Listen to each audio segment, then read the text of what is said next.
পাখাওয়ালা যদি কোরআনের বাইরে চলে যায়, সেই হাত পাখার সাথে আমাদের আপোষ হবে না। বলতেছে 143টা না 45টা এ গ্রেডের আসন। কি গ্রেডের আসন? এ গ্রেডের আসন। তাদেরকে অনেকেই প্ররোচিত করতেছে যে আপনারা কেন এত আসন কম নিবেন, আপনারা বের হয়ে আসেন। এবার আলেম ওলামারা একটু ঐক্যবদ্ধ হয়েছিল, আমরা প্রত্যাশা করছিলাম তারা ঐক্যবদ্ধভাবে হয়তো ভালো কিছু করবে, কিন্তু গুতাগুতি আছে না নাই? কথা কয় না, আছে না নাই? এই জন্য হুজুর দাওয়াত দিয়ে অনেক মাহফিলে গেলি দেখি আমাদের দ্বিতীয় বক্তা খুঁজি যে দ্বিতীয় বক্তা কয় পাশের ঘরে রাখছি। তা আমার এই ঘরে কেন রাখছি হুজুর?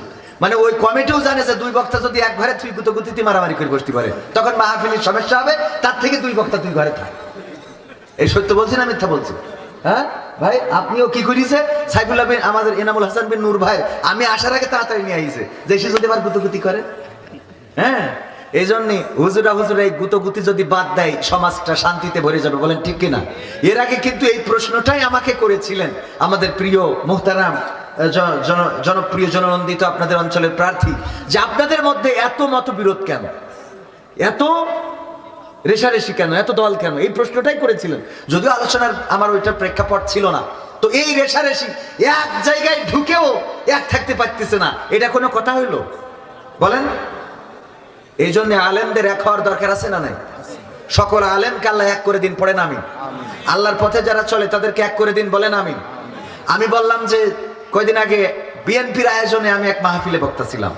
তো বিএনপির আয়োজনে আমি মাহফিলে বক্তা, কেমন না একটু আমি আমার কথা বললো হুজুর। আমি বললাম কোনো সমস্যা নেই, আমরা তো যেহেতু এতদিন ধরে ওবায়দুল কাদের বলতো খেলা হবে, তো এই খেলা হবে বলে বলে আমাদের খেলার লোভ ধরায় তুই চলে গেছে। যেহেতু এখন মাঠ খালি, সুতরাং খেলা তো করা লাগবে।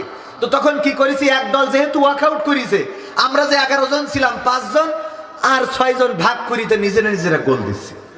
কথা কয় না? যেহেতু মূল প্লেয়ার মাঠ ছেড়িতেছে, তাহলে এখন কি করেছি, বিএনপিরা ধরেন 6 জন, জামাতরা 5 জন, আমরা নিজেরা গোলবার ঠিক করি তো খেলতেছি। অসুবিধা কোথায়? এটা ভালো না খারাপ? কারণ মাঠে যদি একটা প্রতিযোগিতামূলক খেলা না হয়, সেই খেলা কেউ দেখতে চায়? কথা কয় না? সেই খেলা কেউ দেখে?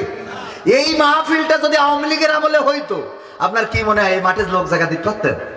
কারণ তখন খেলাটা জমিত ভালো। কিন্তু এখন বুঝে গেছে ও তো খেলা শেষ, যাই কি করবে। এই জন্য একটু জমছে কম, ঠিক না ঠিক?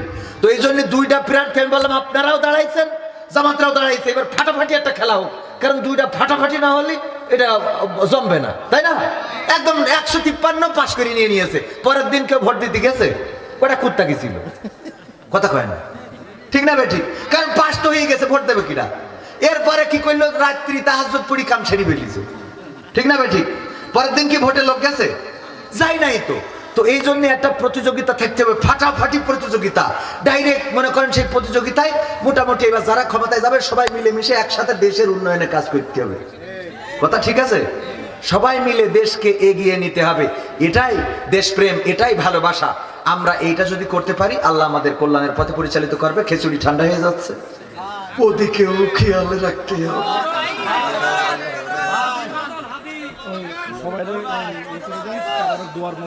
আচ্ছা, দুয়ার মধ্যে তারপর দেবে কার গজল?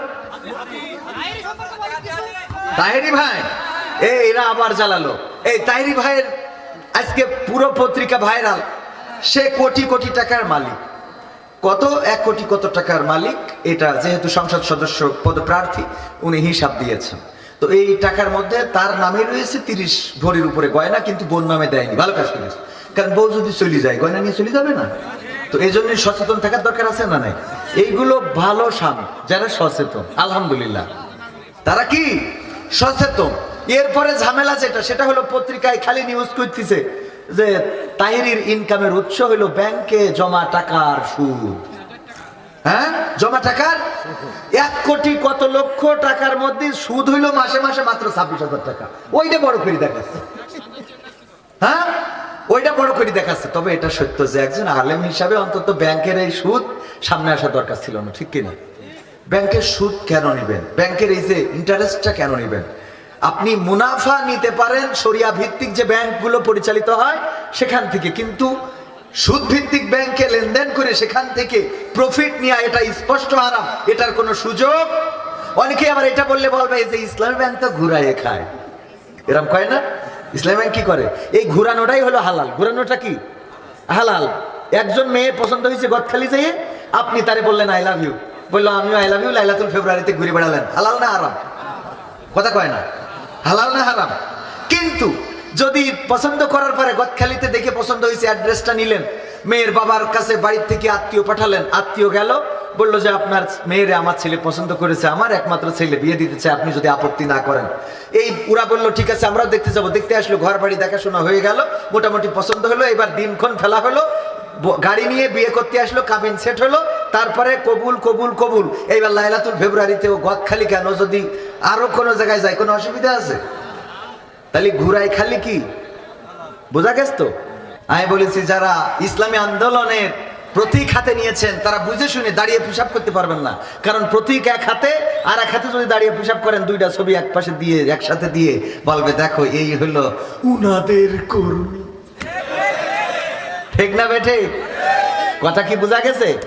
তার মানে খুবই ভেবেচিন্তে, খুবই সাবধানে আপনি কি করছেন, কি বলছেন। আজকে কোন জায়গায় স্লোগান দিচ্ছেন, কালকে আবার আর এক জায়গায় যে যদি স্লোগান দেন, দুইটা স্লোগান এক জায়গায় করে কিন্তু আসলে ঝামেলা আছে না নেই? এই জন্য খুব সাবধান। কথা বলতে বলতে আবেগে অনেক কথা বলে ফেলে। যেমন কয়দিন আগে আমাদের একজন ভাই বলে ফেললেন যে বিড়িতে সুকটান দিয়েও যদি আপনি অমুক মার্কার ভোট চান, আল্লাহ আপনারে ক্ষমা করে দিবেন। এটা বলা যাবে না, এভাবে বলা যাবে না। আপনি বিড়িতে সুকটানের কথা বলবেন কেন? আল্লাহ চাইলে যে কোনো নেক আমলের কারণে যে কোনো বান্দাকে ক্ষমা করতে পারে। পারে না? পারে না? ভাদাম্মা, সিরাজগঞ্জে টাঙ্গাইলে বাড়ি ভাদাম্মা। এই মানুষটা এত অশ্লীল ভিডিও করেছে, কিন্তু সেই মানুষটা মারা যাওয়ার পরে আমার মনে হয়েছে এই মানুষটাকে আল্লাহ ক্ষমা করে দিবেন আজ হোক কাল হোক। কেন জানেন?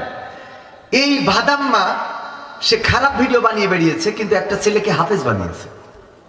কি বানিয়েছে? হাফেজ বানিয়েছে, কোরআনের হাফেজ। এবং তার ছেলে তার জানাজা পড়াইছে। অনেক আলেমের ছেলে তার বাবার জানাজা পড়ানোর যোগ্যতা রাখে না। অনেক আলেম আছে যার ছেলেকে জানাজা পড়ানোর যোগ্যতা সম্পন্ন করে গড়ে তোলে নাই, মাদ্রাসায় পড়াই নাই, স্কুল ভার্সিটি, ওরে বাবা লন্ডন আমেরিকায় পড়ায়, নিজের বাবার জানাজা পড়ানোর মতো আলেম তার সন্তান বানাইতে পারে নাই। কিন্তু ভাদাম্মা একটা সন্তানকে আলেম বানিয়ে রেখে গেছেন। যেই সন্তান তার বাবার জানাজা পড়িয়েছে, কবরের কাছে দাঁড়িয়ে দোয়া করে রব্বিরহামহুমা কামা রব্বায়ানি সগীরা, হে রব তুমি আমার পিতামাতাকে তোমার স্নেহের কোলে লালন পালন করো, যেমন করে আমাকে আমার পিতামাতা স্নেহের কোলে লালন পালন করেছে। এবং বিশ্বনবী বলেছেন এই দোয়া যদি কোনো সন্তান করে সেই পিতামাতার জন্য আর চোখের পানি ছেড়ে দেয়, চলের উপরে আসার আগে এই দোয়া কবুল করা আল্লাহর জন্য ওয়াজিব হয়ে যায়। বলেন সুবহানাল্লাহ। তো আল্লাহর নবীর হাদিস কি মিথ্যা হতে পারে?